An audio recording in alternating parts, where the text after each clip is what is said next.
School smart school ये मेरा school है।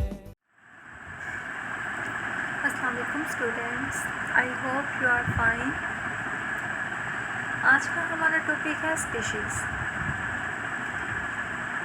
स्पीशीज़ को हम कहते हैं क्लासिफिकेशन का बेसिक यूनिट है, ठीक है, जिसमें तमाम ऑर्गेनिजम्स एक जैसे होते हैं। जैसा कि होमो सेपियंस एक स्पीशी है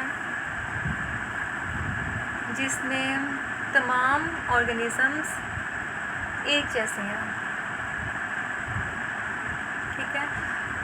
जैसा कि हम ह्यूमंस बीइंग, होमो सेपियंस ह्यूमंस बीइंग है ना, तो ह्यूमन बीइंग की कैरेक्टरिस्टिक्स सबकी एक जैसी है। मतलब कलर डिफरेंस हो सकता है, वाइट एंड ब्लैक, ब्राउन, लेकिन जो फीचर्स हैं वो सब एक जैसे हैं। कि हमारे जिस्म पे बाल होते हैं और मैमल्स हैं हम, ठीक है। और इसके अलावा हमारे 2 हाथ हैं, 2 आँखें हैं, 1 नाक है, तो इसको हम कहते हैं स्पीशी है। तो क्लासिफिकेशन का बेसिक यूनिट क्या है? Species. A species is a group of organisms, मतलब ऑर्गेनिजम्स का एक ऐसा ग्रुप है जिसमें वो ऑर्गेनिज्म इंटरब्रीड करें आपस में, फ्रीली अमंग देम, आपस में मिले, एंड प्रोड्यूस फर्टाइल ऑफस्प्रिंग, और फर्टाइल ऑफस्प्रिंग प्रोड्यूस करें। फर्टाइल ऑफस्प्रिंग का मतलब जो अगेन रिप्रोड्यूस कर सकें, मतलब जिनके पास एबिलिटी हो वो दोबारा से रिप्रोडक्शन कर सकें, but are reproductively isolated from all other such groups in nature. और जो ऑफस्प्रिंग प्रोड्यूस हुई है वो नेचर में रहने वाले दूसरे ग्रुप से डिफरेंट है। जैसा कि ह्यूमन बीइंग्स एक स्पीशी है, ग्रुप ऑफ ऑर्गेनिजम्स है, वो दूसरे ग्रुप से डिफरेंट है। बर्ड से डिफरेंट है हम लोग, इंसेक्ट से डिफरेंट है हम, एनिमल से डिफरेंट हैं।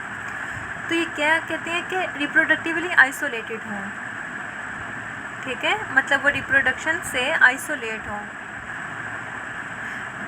नेचर में जितने भी दूसरे ग्रुप्स पाते हो उन सब से वो अलग हों। ऑलराइट, हर स्पीशी का अपना एक स्ट्रक्चरल, इकोलॉजिकल और बिहेवियर कैरेक्टरिस्टिक होती है। उसका अपना एक स्ट्रक्चर होता है, जैसा कि ह्यूमन बीइंग का अपना एक स्ट्रक्चर है, वो एनिमल के स्ट्रक्चर से डिफरेंट है। इकोलॉजिकल और बिहेवियर कैरेक्टरिस्टिक्स, बिहेवियर उसने कैसे रिस्पॉन्स करना है इन्वायरमेंट को, ठीक है। और ecological relationship between their environment, organism का अपने इन्वायरमेंट के साथ रिलेशनशिप, ठीक है। अब वो कहते हैं criteria of interbreeding can not use for species recognition in organism who reproduce asexually. मतलब हम इंटरब्रीडिंग का जो फिनोमिना है हम उसको एसेक्सुअली ऑर्गेनिज्म पे अप्लाई नहीं कर सकते हैं। एसेक्सुअली वो ऑर्गेनिज्म जिसमें सिर्फ सिंगल पेरेंट इन्वॉल्व होता है, and do not interbreed with one another, और आपस में दूसरे के साथ इंटरब्रीड ना कर सकें। For example many unicellular organism, जैसा कि बहुत से यूनिसेलुलर ऑर्गेनिज्म वो आपस में इंटरब्रीड नहीं कर सकते, ठीक है। In the definition of species, we must emphasize in nature because two organisms related to two different but closely related species can cross breed.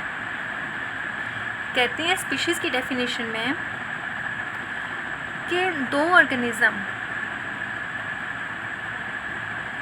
जो डिफरेंट स्पीशीज़ से हों लेकिन वो स्पीशीज़ आपस में क्लोजली रिलेटेड हों, मतलब आपस में एक दूसरे से मिलती जुलती हों, हम उनको क्रॉस ब्रीड करवाएं आर्टिफिशियल कंडीशन के साथ, आर्टिफिशियल कंडीशन प्रोवाइड करें और उनका ब्रीड करवाएं, तो ये अननेचुरल क्रॉसेस होंगे क्योंकि वो इनफर्टाइल ऑफस्प्रिंग प्रोड्यूस करेंगे। इनफर्टाइल का मतलब जो अगेन रिप्रोडक्शन करने की एबिलिटी ना हो, वो ऑर्गेनिज़म जिनमें दोबारा से रिप्रोडक्शन करने की एबिलिटी ना हो उसको हम इनफर्टाइल कहते हैं। ठीक है, तो हम क्या कर रहे हैं, आर्टिफिशियल कंडीशन प्रोवाइड कर रहे हैं और अननेचुरल क्रॉसेस करवा रहे हैं। For example, a cross between a mail donkey and a female horse produces N infertile offspring mule.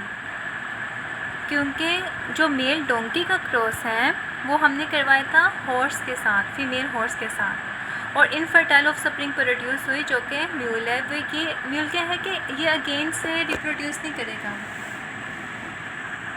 ठीक है, क्योंकि ये इनफर्टाइल है। तो स्पीशी क्या है, यूनिट ऑफ क्लासिफिकेशन है। ऑलराइट,